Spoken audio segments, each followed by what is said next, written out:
So this is another one of those sit back, relax, and enjoy the show. And then if you like, on Wednesday, I'll tell you what I think life is. That'd be a really good one.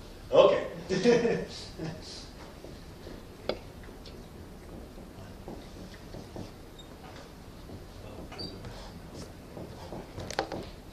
Okay, there's two methods we're going to talk about. One takes place in solution. This is called the solution phase synthesis. This was the first one that was developed.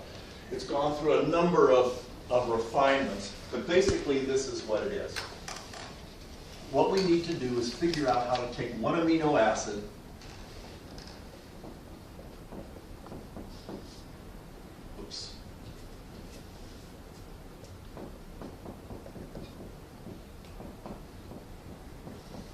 And can you tell me what's wrong with that? There's no... Yeah, you can't get it in this form. Either this is protonated or that is not. One of the two. Oh, right. Okay, but I'm just going to write it like this.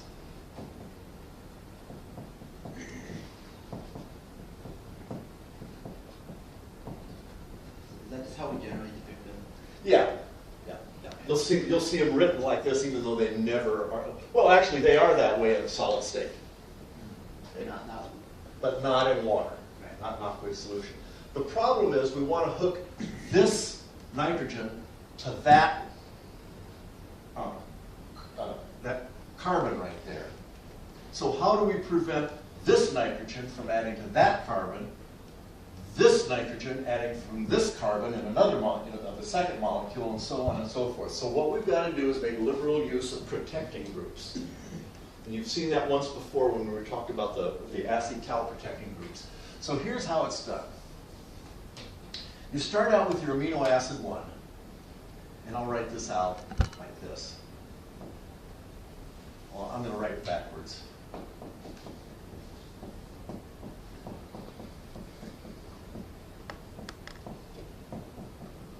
And we're going to protect that group. We're going to put something on it to make it unreactive. And what they use in the solution phase, one of the things that they use, is something that's called carbobenzoxychloride, and it looks like this.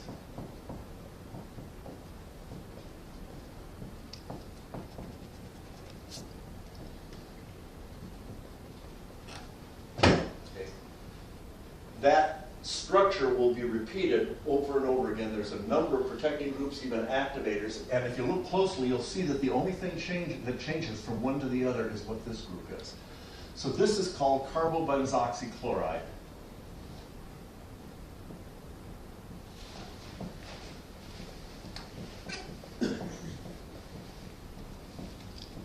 But nobody ever writes it out like that. The abbreviation for this thing is ZCl, where Z represents this whole thing here. That's the Z part. And that way you don't have to keep writing that over and over and over and over and over and over and over again. And this is just as simple. This looks very much like an acyl halide, an acyl chloride. It's actually a carbamate because of that extra oxygen right there. But the reaction is not terribly complicated. You've seen this before. That's the first step in the mechanism. Second step is those electrons come back down and this thing leaves. Okay. And what you end up with, and I'm going to write it this way now.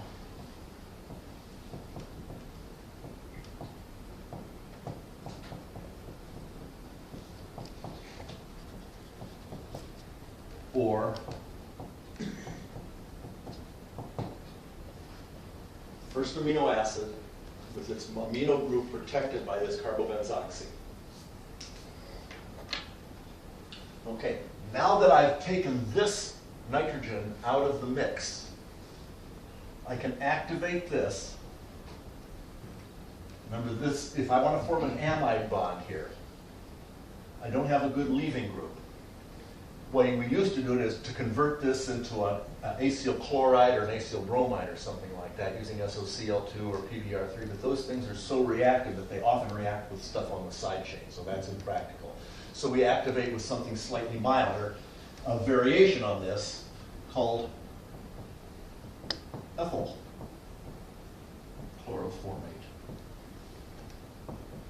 And that looks like this.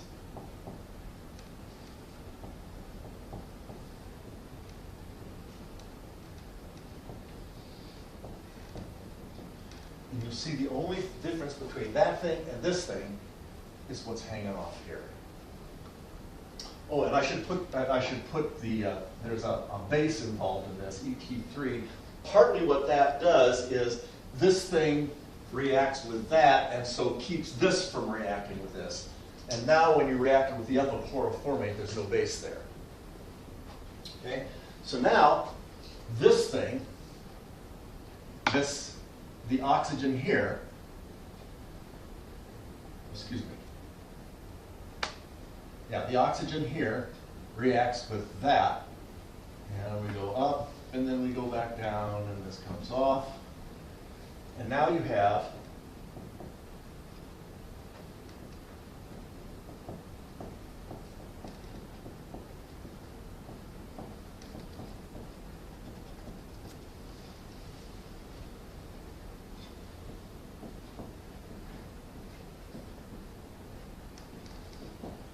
okay, and this is a good leaving group.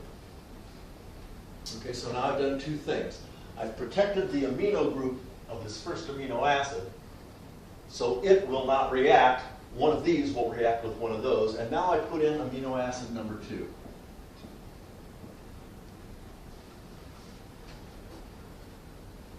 Amino acid number 2 will look like this.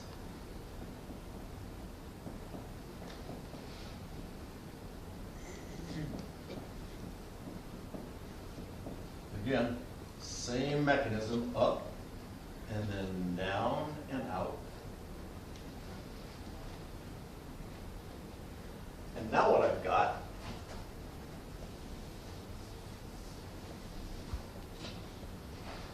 is Z hooked to amino acid 1, which is now hooked to amino acid 2 with a free COOH on the end of it. Mm-hmm.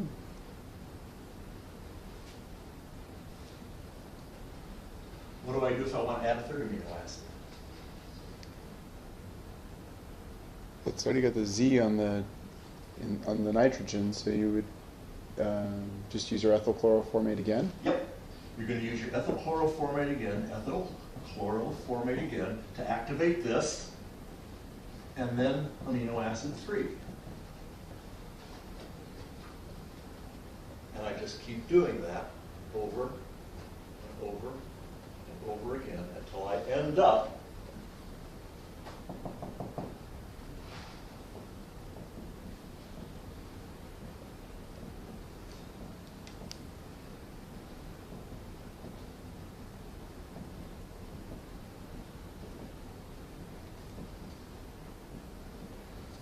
with however many amino acids I want in the chain.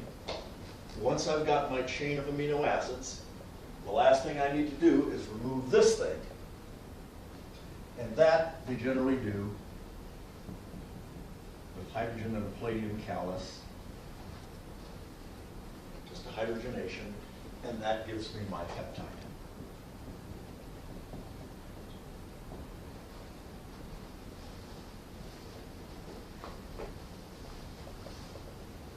In other words, to write it out, amino acid 1, amino acid 2, all the way up to amino acid N. So there's my peptide. So the steps are protect the amino group of the first amino acid, activate the carboxylic acid end, add another amino acid, activate the end of that, add another amino acid, activate the end of that, add another amino acid, and when you're finally done, take that original protecting group off. Now, this technique is still used, but only for short sequences of amino acids. The problem with it is that each time you do an addition, now you got to purify the product. And then you go in after another one, and then you got to purify the product. Now, how many purifications have you guys done in the lab? And what happens when you try to purify something? Most of it goes away. So, okay, so either you start out, if you want a large peptide, either you start out with a huge amount of stuff, or you end up with not much product. Okay, so that's the problem with this, and a pretty clever solution to that problem was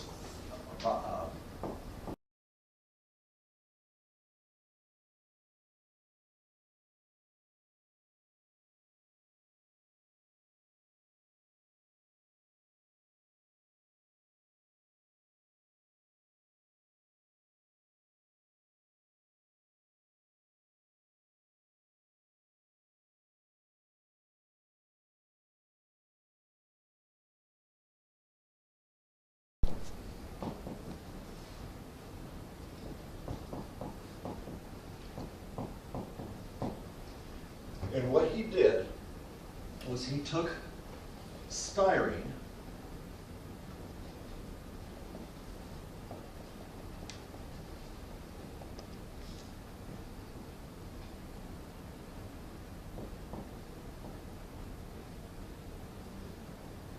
those are all H's.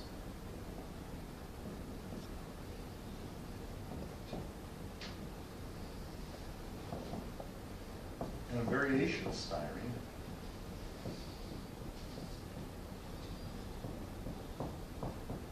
C3.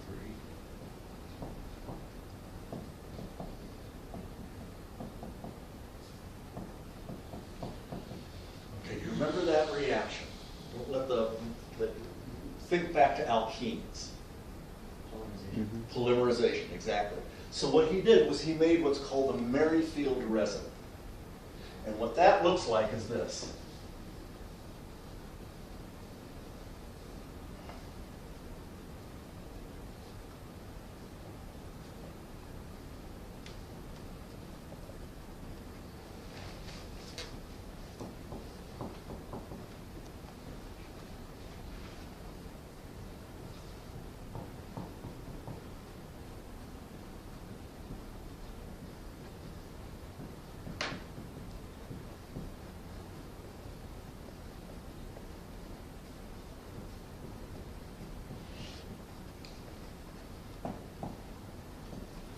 And because it's about 95% this stuff, I'll let you copy that down.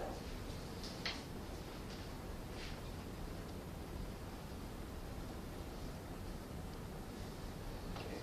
And because we got 95% of this stuff and only 5% that has that chlorine on it, most of these things sticking off don't have the chlorine, but on the average, about every 20, there's a chlorine on that methyl group.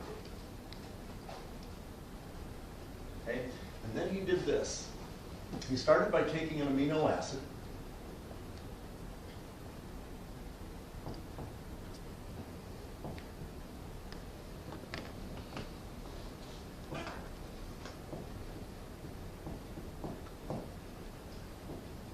and he protected the nitrogen atom again.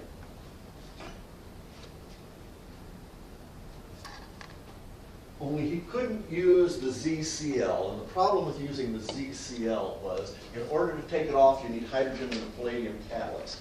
And when things are on a solid state resin like this, that reaction doesn't work very well. So they used a variation. This time it was CH3, 3, CO. But now instead of putting a Cl on there, because it turns out if this is tert butyl over on this side, putting a Cl there makes the whole thing unstable. So instead of using the acyl chloride, what else could they use? What else is really reactive? Acyl derivatives. Not bromide. Oh. Yep, the anhydride. Okay. And that's an abbreviated Bach. And he got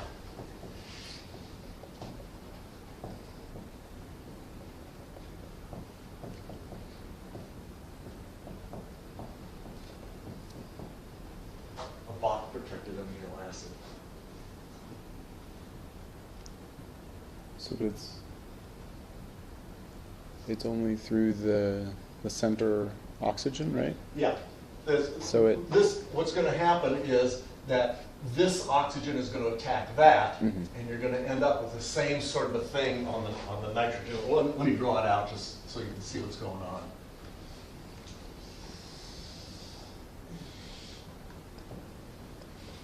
Oops.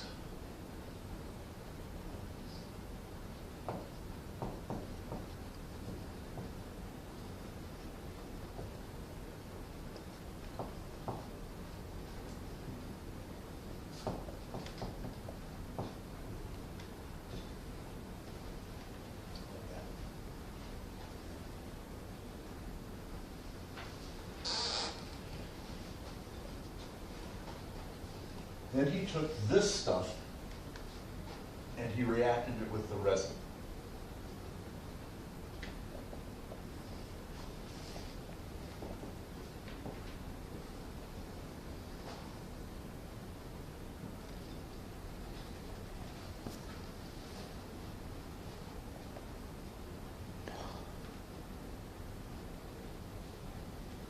So now he's got that first amino acid attached to the resin.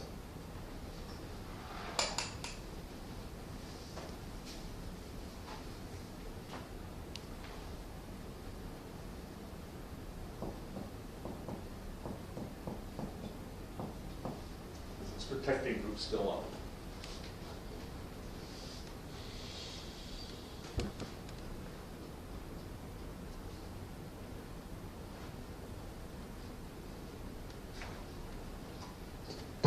Sorry, does it attack the inside or outside of the benzene ring? So is it This is where the leaving group is. So in your example on the left, oh, okay. The resin's the squiggly line, Yeah, including this is the resin, including all the phenyl groups and everything. including all the phenyl groups and everything else. Okay? And now, you'll take this and take off the protecting group using trifluoroacetic acid, SCF3COOH. Trifluoroacetic acid.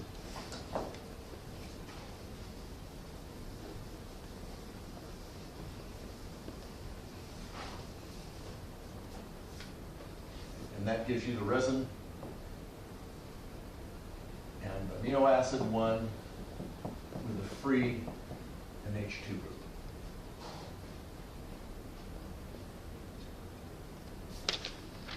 Then he goes off to the side, and because this technique is really common, he buys amino acids, the ones he needs, with the BOC, the Bach protecting group, already on it.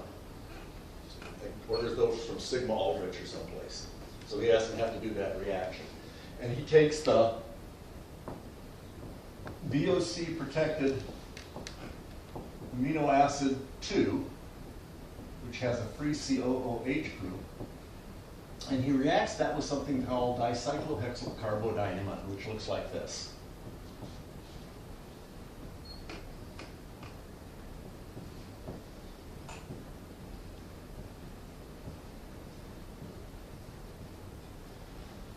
Dicyclohexyl is a carbon, and a nitrogen with a double bond is an imide, rather than or an imine. So that's dicyclohexylcarbodiimide, and that, as it turns out, will react with this thing.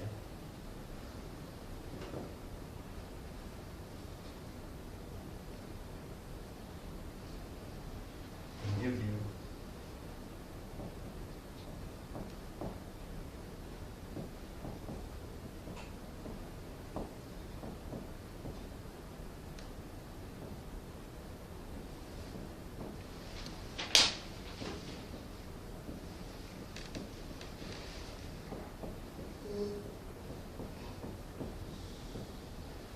this thing. And this is the conjugate base of dicyclohexylurea. If that were a single bond and that were a double bond, it would be urea with 2 cyclohexane rings on it. This is a good leaving group. So now he's got the number 2 amino acid protected on the nitrogen end, activated on this end, and then he throws that in with this. And what happens?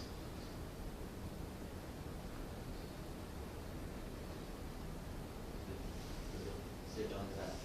Yeah, this thing reacts with that, up, down, and off, and now we've attached our second amino acid.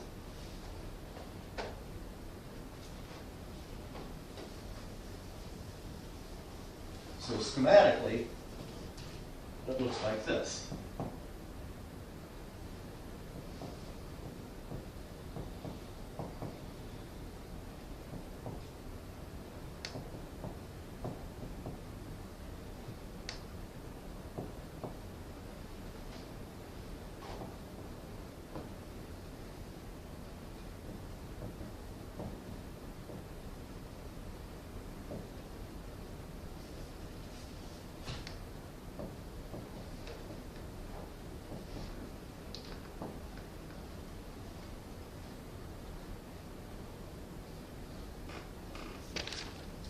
So now, what do I do if I want to add a third amino acid?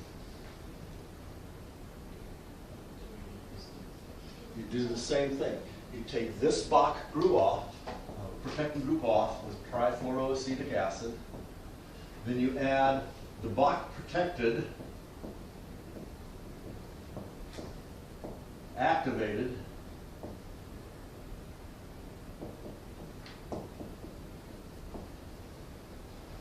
second one, and usually what they do is they just do Bach amino acid 3 and they throw the DCC in there all at the same time. That works. Because the only carboxylic acid group that's available for this stuff to react with is the one on the very last, is the one on this third amino acid. And you just keep doing that over and over and over again.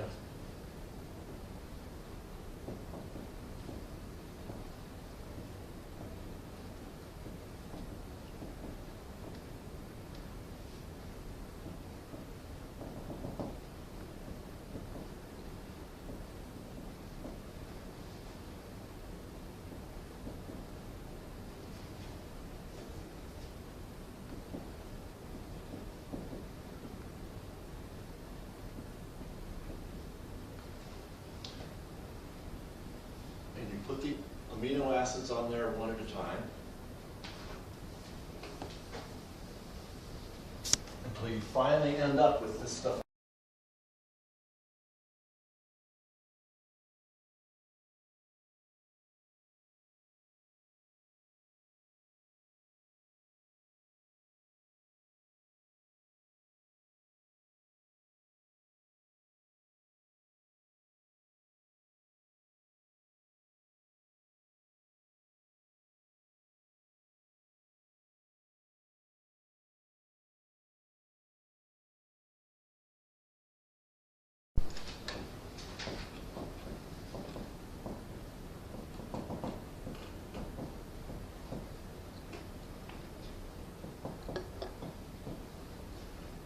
Now there's our complete chain.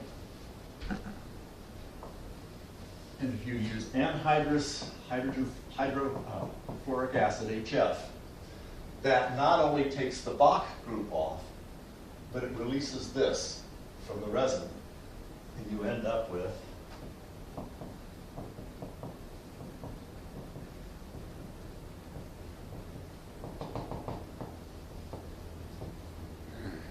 your peptide. Now, the problem with the solution phase synthesis was the purification steps. And you still have to essentially purify that growing amino acid chain before you can go to the next step. Why does this work better? Because the growing amino acid chain is attached to this resin. All you have to do is rinse it off. And everything else goes away. But this, you lose virtually none of because it's attached to that resin. And so you can purify this in about 100% yield time after time after time after time. You lose all the other stuff, but that's not what you want. And so this thing, you end up with a pretty high yield of whatever peptide it is that you're trying to synthesize.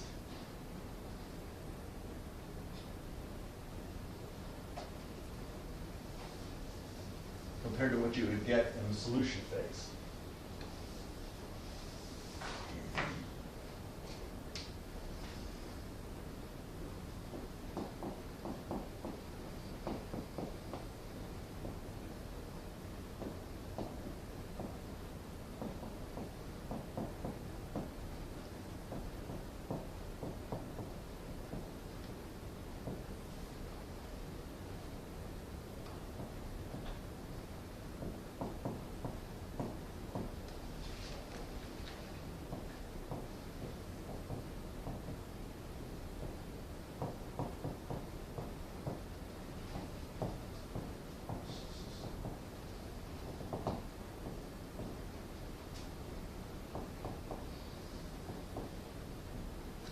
That's what I'd like you to be able to recall from the solution phase.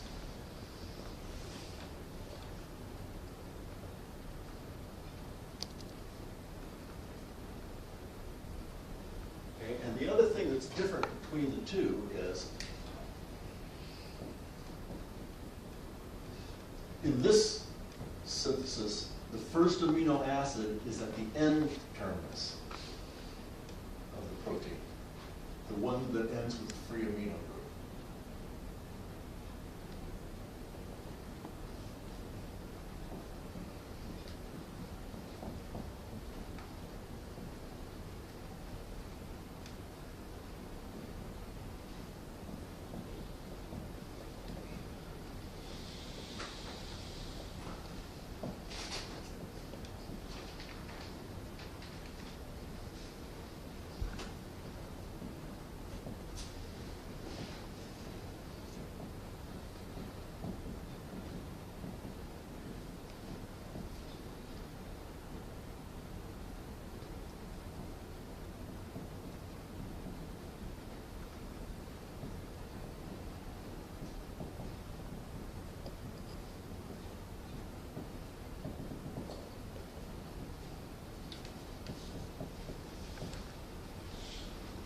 And that's a summary of the solid state.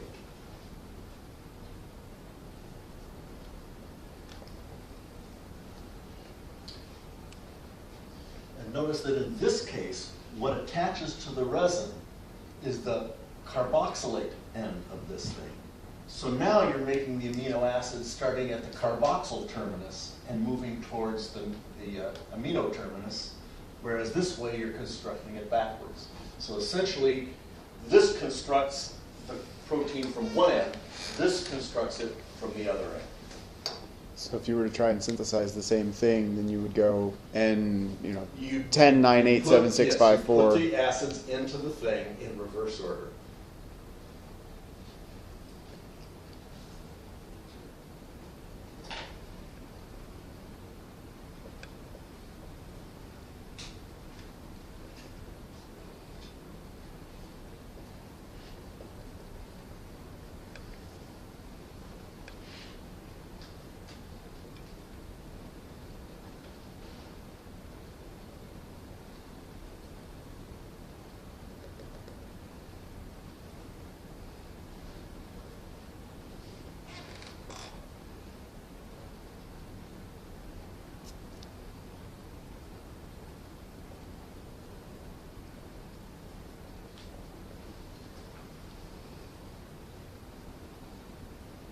That's it. Unless you have questions, the 3-day weekend has begun. Can you explain that last word I said? Sure. The protein one? What we're supposed to all different? Okay, which one is it? Definitions and then, On this thing I gave you? yeah, Oh, and give an example. So like, just like, what's the basic unit in DNA and RNA is a nucleotide that consists of a base, and a sugar, and a phosphate. That's the nucleotide. The nucleoside is the same thing but without the phosphate. And then there is the base, the sugar, and the phosphate. So essentially you should know that those are the components and sort of the order in which they hook together. You should remember the structure of the sugar because there's a difference between between RNA and DNA, but you don't have to remember the structures of those bases, only that G and C pair and A and U or A and T pair. What you need to know? Yeah. Okay, anything else?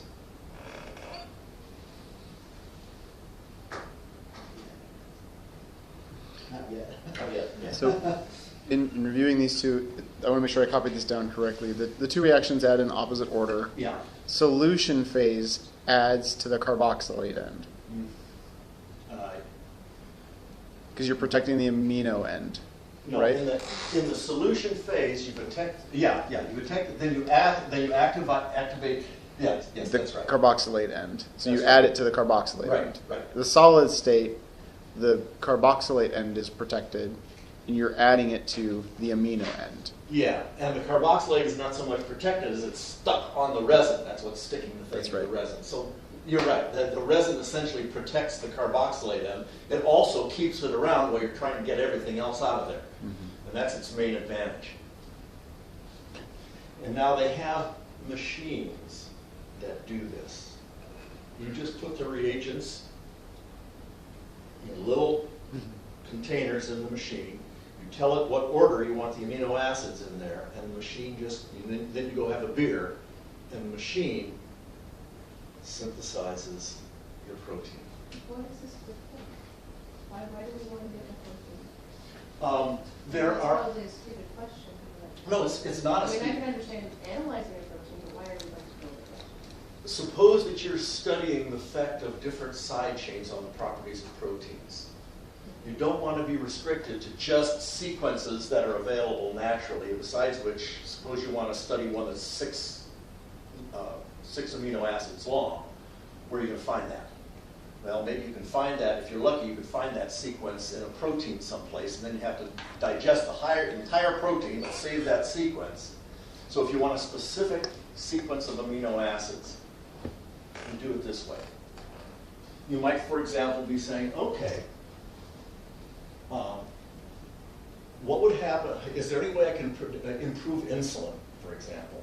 Insulin has, I think, about 23 amino acids in it. It's a very tiny protein. Okay? You might say, okay, what happens if I synthesize insulin, but instead of using a leucine here, I use an isoleucine? So that's the kind of question that you can answer by synthesizing specific sequences of amino acids.